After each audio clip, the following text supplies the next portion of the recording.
Just what do you need to know to follow this particular very brief 10-minute section that I'm going to read from Through the Valley of the Nest of Spiders. A gay adolescent who works as a garbage man's helper in the town of Diamond Harbor on the Georgia coast, 17-year-old Eric Jeffers has gone out to Gilead Island to stay overnight with friends Jay and Mex in the decaying mansion once owned and lived in by Robert Kyle III, a black multimillionaire who started the Kyle Foundation to improve the lives of black gay men living on the mainland. That night, beside Jay, Mex, and Eric, no one is in the huge old house except the housekeeper Hugh and Jay's uncle Shad, a bitter, mentally unstable old man confined to a wheelchair. In the middle of the night, Eric wakes and decides it would be fun to explore the decrepit 50-room mansion naked. And when he crosses between the couches and armchairs scattered through the great second-floor sitting room, from beside and behind him came a sound like a squeaking wheel. Naked in the great room, Eric turned. Crouching, he staggered back 6 or 7 inches. At the same time, chills enveloped him, so many and so thoroughly they did not feel like something within his body, but like waves and waves around him, rolling through him, across him, over him. He closed his eyes tightly and opened them again. What he'd seen was Shad in his wheelchair directly behind him. Only with a blink, it was a huge Shad, a Shad 3 times as large as life. But that was impossible. Was it Hugh in his dressing gown, sitting in some great chair, watching him?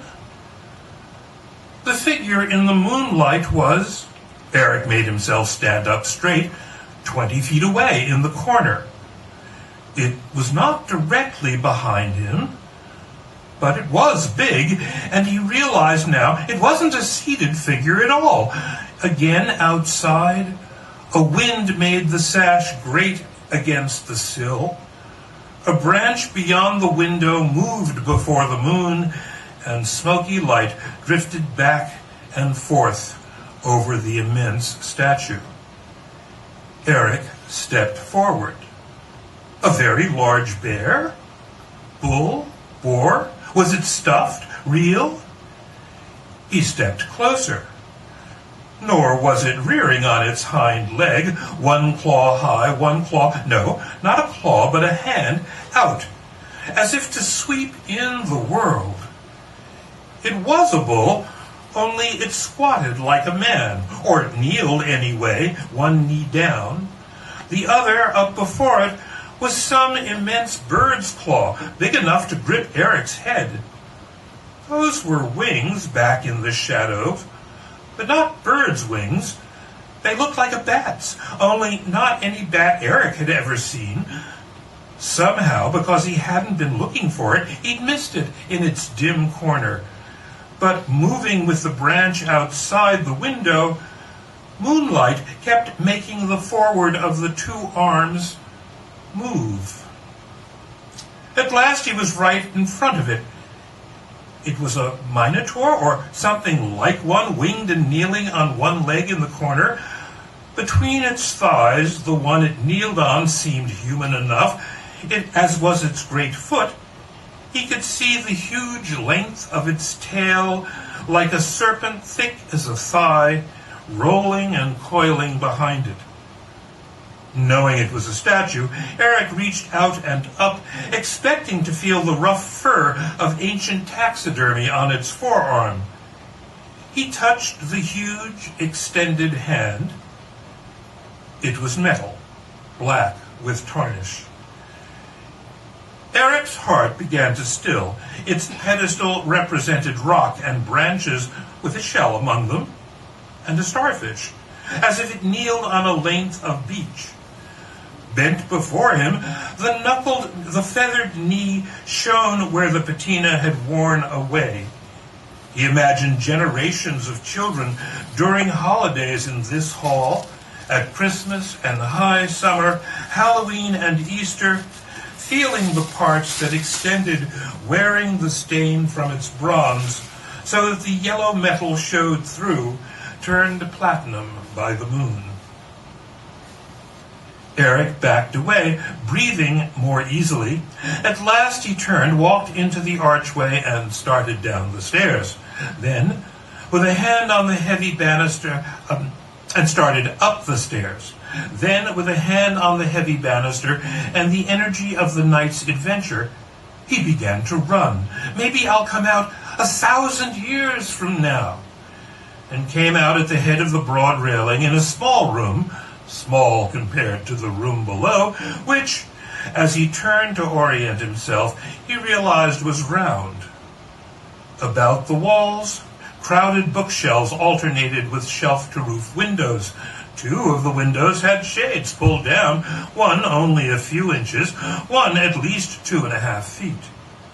Beneath them, under moonlight, through old panes, he could see the sea. On a wide desk that fit, as if it had been made for the room, against the curved wall, stood an orrery. Eric knew neither the word nor what the object was. It looked, however, like some complex, oversized medieval gyroscope, sitting on a snake coiled over the back of the great cast tortoise, its base. Supported over it were rings and spheres, clear and scrolled, with scales and rods projecting from the crystal at its center. Now, on those rods, he began to recognize moons and planets. That one, because of the rings, he realized was Saturn. He reached for it, started to move one globe, and all the other rods and globes began to sweep at the same time, some faster, some slower. He jerked his hand back, as if the material universe around him might topple and tumble from his disturbance. The model stopped moving. Turning away, Eric looked at the books on the shelves. No, the room wasn't round, it was octagonal. The ones that stood in moonlight, so that he could read the titles and authors embossed in dark leather, were 3 volumes of François Villon by Tiffany Thayer. Travels in Arabia Deserta, Volumes 1 and 2 by Charles M. Doty. Die Welt aus Wille und Vorstellen, also in 2 volumes, by Arthur Schopenhauer. Several unnumbered volumes by Benedict de Spinoza. Ethica, Tractatus Theologico-Politicus, Principia Philosophiae Cartesianae, Tractatus de Intellectus Emendatione, Cogitata Metaphysica, Korte voorhanden van God, de Mensch en desself Welstand, and still other books by Lessing, Goethe, and Novalis. Shelf after shelf of books bore the same titles in worn gold letters, Comédie Humaine. Under it were 2 volumes of Le Juif Errant, and 3 of Les Mystères de Paris, and 6, 7, 8 of Les Sept Péchés Capitaux. Momentarily, the room flared silver, flickered, and thunder filled it up, then fumbled away. Eric looked out the window. He looked out one of the others and was surprised to see drops on the glass. A storm starting? On one shelf directly in front of him, he saw a framed picture. No, with the moonlight coming in behind, he realized it was a glassed-over newspaper photo. Across the top of the page, with its feathered edge, it said, "The Hemmings Herald." The headline read, "Heiresses Meet on Gilead." The date was 1923. Each woman stood with a man. The man beside the first was a solid-looking fellow in Western clothing who could easily have been an American Indian. Black braids hung at the side of his head. The man beside the second and the man beside the third were both distinctly African American. Were they servants?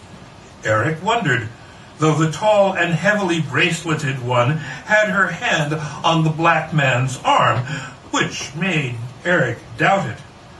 Below was a line of names: Mabel Dodge Lewin, Tony Lewin, Nancy Kennard, Harry Crowder, Doris Pitkin, Robert Kyle.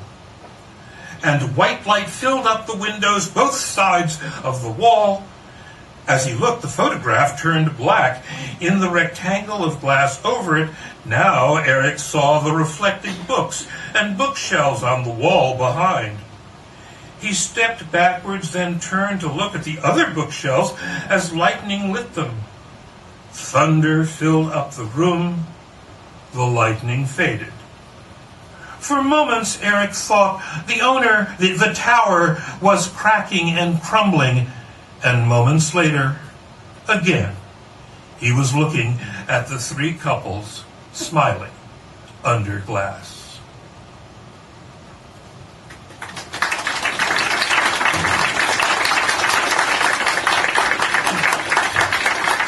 I'm not sure if any of you have know who those names are. Google them when you get home. You might find it of interest. Okay.